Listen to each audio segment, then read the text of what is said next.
Well, in the spirit of TED, I am here to make a confession tonight. I've been in contact with non-terrestrials.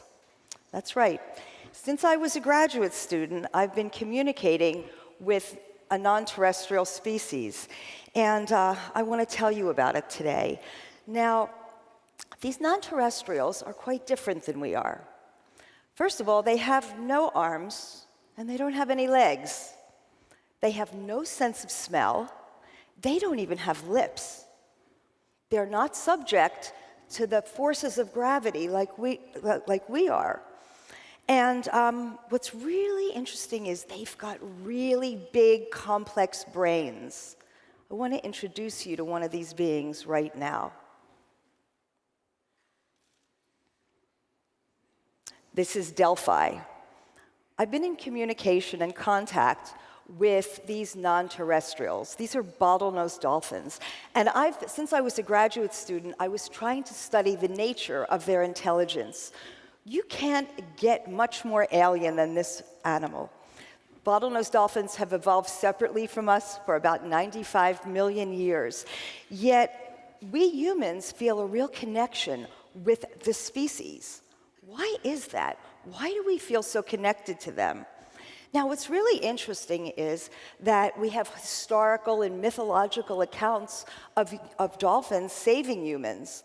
And do they really know what they're doing? There are all these old accounts, again, documented in our myths, our histories, our current newspaper accounts of dolphins saving drowning people at sea. And I get calls about this still in my office, that I've been saved by a dolphin. And people who experience this say they really think they know what they're doing. And these rescues have been memorialized on ancient coins such as this. This is from the 4th century BC Greece. Do the dolphins really know what they're doing? Do they have a sense of self and an awareness of their own actions? Well, I think they do. And I want to share my reasons for thinking of that with you today. And I want to start by telling you about some personal and scientific encounters, some scientific close encounters that I've experienced working with them in the past 30 years that makes me feel like they really have awareness of themselves and others, and they understand the ramifications of their own behavior. So let me start off with this story. I was a graduate student, and I was asked to work with a dolphin and teach her to stop in front of me so that I could continue to feed her. This was a very simple behavior, but in doing so, I had to establish a means of communication. I had to let her know when she was doing something wrong or right. And because we have very different communication systems, what I used to tell her she was wrong was a timeout. So I had to teach this young dolphin, Cersei, who was about 3 years old at the time, that when I put a bucket of fish up on the side of a pool at an aquarium, that she should station or stay in front of me when I put my hand in the water. Now, this seems relatively simple, but again, she wasn't used to this. So if she didn't come right to station when I did this, I would back away from the pool and stand vertically, obviously, about 10 to 15 feet away from the pool and wait for about 15 or 20 seconds. And that time out hopefully let her know that she did the wrong thing. Cersei was smart, she had a big brain, and she learned quickly when I put my hand in the water to come to station. And I was feeding her fish that had been cut into head sections, middle sections, and tail sections. Cersei readily ate the head sections as I was feeding her. She readily ate the middle sections, but she was spitting out the tails. And I looked at them, and I decided I'm going to cut off these spiny fins, because maybe that's why she wasn't eating them. So and then as soon as I cut the tail sections, she ate the tails. So now everything's going well, and I can progress with some of the science I'm trying to do. I was trying to understand how they visually perceived objects. And I was feeding Cersei heads, middles, and one day I gave her an uncut tail by accident. And she looked up at me, and she spit out this uncut tail, and she made a beeline across the pool and took a vertical position and just stayed there. Yeah, we're laughing because is she really using the timeout back on me? Could this alien-type species possibly be using the same correction mechanism? That was an anecdote. And as a scientist, I couldn't do much with that except speculate. So I turned that into an experiment. And over the course of the next couple of days, I fed her properly. And then on purpose, I gave her another uncut tail one day. And I got the same behavior. Boom, she went to the other side of the pool and took this vertical position. And I did it 3 more times. Each time I gave her this uncut tail, she did the same timeout. That was amazing to me because I thought, here is a brain to be reckoned with. These are species that have no arms, they have no legs, but they've got big brains, and they've evolved again separately from us 95 million years. And she's watching me and using my own behavior back. And that really started my quest to understand the nature of intelligence in this very different but large brain species. So these animals have really big brains. Our brains weigh about 1,300 grams. Their brains weigh about 1,700 grams, but their bodies are larger than ours. And their brains are packed with billions of neurons like our brains. And these brains are really big, they're organized differently, but what are they using them for? So we have to look at behavior. We have to find ways of understanding the nature of the intelligence in this very different species. So let me just tell you a little bit about what we know. So they live in very large, complex societies in the seas. And like us, they live in what's called a fusion-fission society. This means that they have a complex social network. They have developed very long-lasting bonds with other members of their group. They stay with these members, and they coordinate their behaviors. They help each other. They cooperate in feeding, in finding mates, in raising their young. The youngsters also stay with their parents for at least 3 years, and they learn by observation. Now, here is a non-handed dolphin creating an object of play herself. This is little Bailey. She's 2 years old, and dolphins are non-handed, but manipulative. You don't have to have hands to be able to manipulate things. And she's creating, again, her own object of play. Many years ago, my students and I reported that dolphins would blow beautiful air rings, beautiful rings of air out of their blowholes. That's like their nostril at the top of their head. And they could create these rings. This young animal never saw these bubble rings blown like this. She figured out a new way to do it. She blew air out of her blowhole and sort of slid down this air area and then pushed it with her tail and created a bubble ring with her tail. You can see this. It's actually hard to see unless you're watching. Watch, she blows out the air and then kicks it and makes a ring with her tail, where the adults were just blowing them out of her blowhole. She did this for 45 minutes. This is a 2-year-old. This suggests a really long attention span. Now, several years ago, I was interested in finding, again, another way to think about intelligence. And I said, well, what would happen if we gave this species choice and control? And we designed an underwater keyboard for dolphins. That may seem odd, again, because they don't have hands, but they could touch these symbols on the keyboard with their beaks. That's the pointy part that sticks out of their faces. And the way this works is, if they hit one of the geometric shapes on the keyboard, they hear a whistle that was generated by a computer, and they would get a specific object or activity.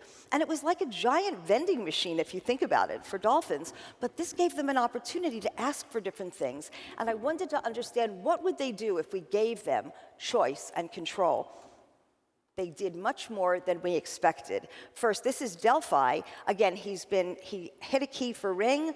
He heard a ring sound, and I gave him a ring. And then, in this case, he asked for ball. That's all they had to do was push a key. They would hear a sound and get the object. But as I said, they did much more. Here's a little video of Delphi and Pan, the 2 dolphins we worked with. They would be hearing a sound and getting an object. This is how it works. And then they can play it with the objects, with each other, with us, or by themselves. He was great at this game. And what we found, though, was that they started to spontaneously imitate the sounds they were hearing that the computer made. And they did it with great fidelity. They matched the time, frequency domain exactly, but they did more. They started to make associations between the sounds, the symbols, and the objects. And it was very much like what we see in the early stages of language learning in young children. A young child might get a new toy, a little truck or a doll, and while they're playing with that toy, say dolly as they're playing with the toy. And when they exchange that toy with another child or person, they may say dolly. That's just what the dolphins were doing. And we were really impressed at the time because what they showed was self-organized learning without us teaching them.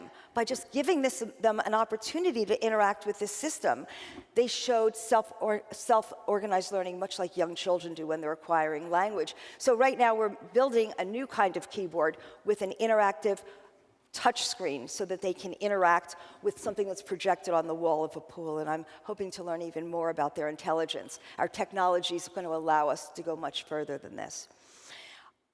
Another way I've tried to explore the nature of dolphin intelligence is by putting a mirror in front of them and seeing how they react. Now, we know that we recognize ourselves in the mirror, and this is a hallmark of a part of the way we are self-aware.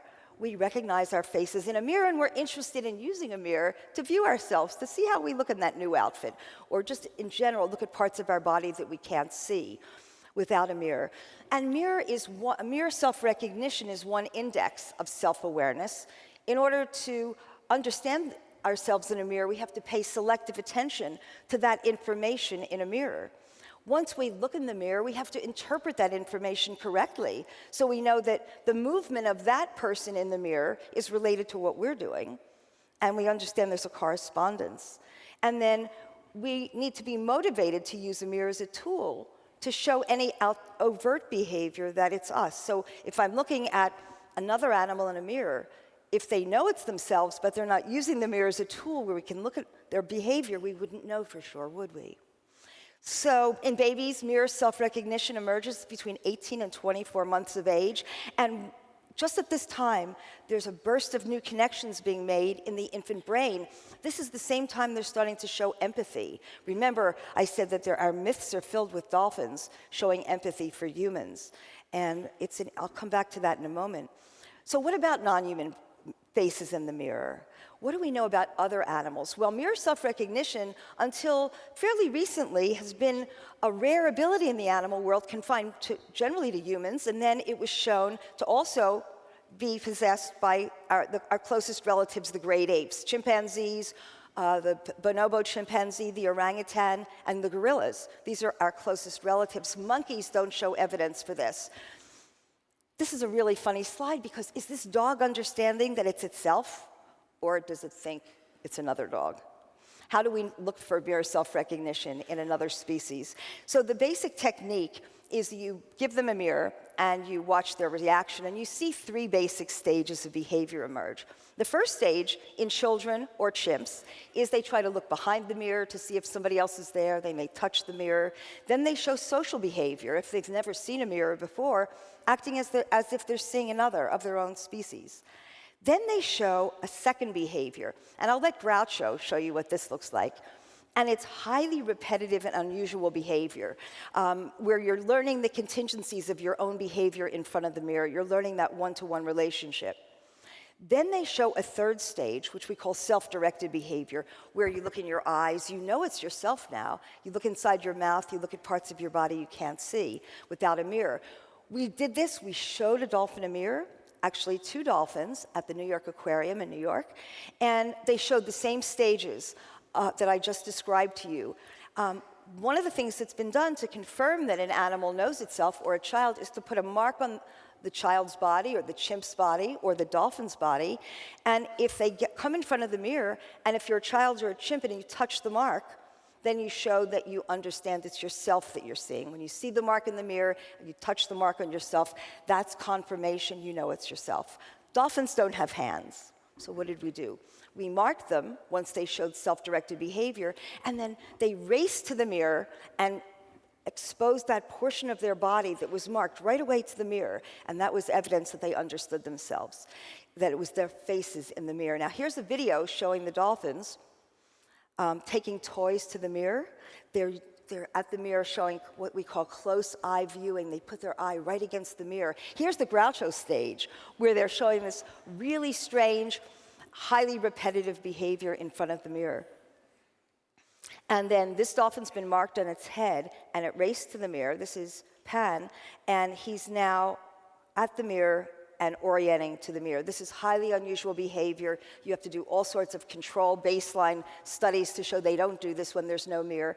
Now you're going to see a video where we're marking the dolphin someplace else, under its chin. It's never been marked there before, and this is a non-toxic mark, and the dolphins can wipe it right off so it doesn't hurt them. And now the dolphin at the far end is going to be racing down to a mirror that's placed in the other end of the pool. And you'll see it starts to stretch its neck upward, looking at that mark on its own body. You can see this now. It's a very different behavior. They're exposing the neck area that's been marked.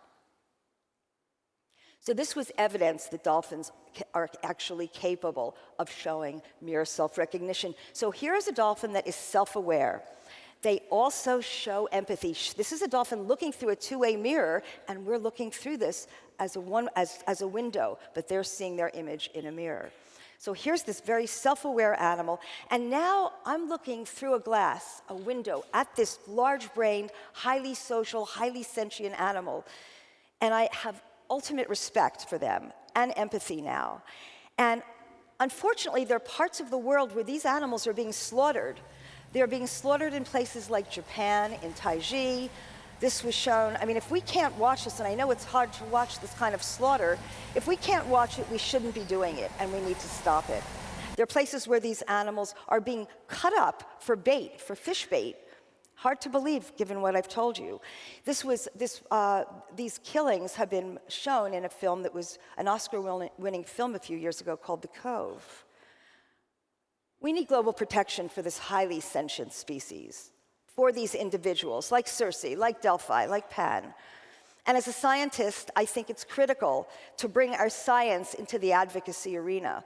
So one of my feet now, one leg is in science and one is in advocacy, and I think we really do need scientific advocacy. We need more scientists speaking out about these animals that we're learning so much about.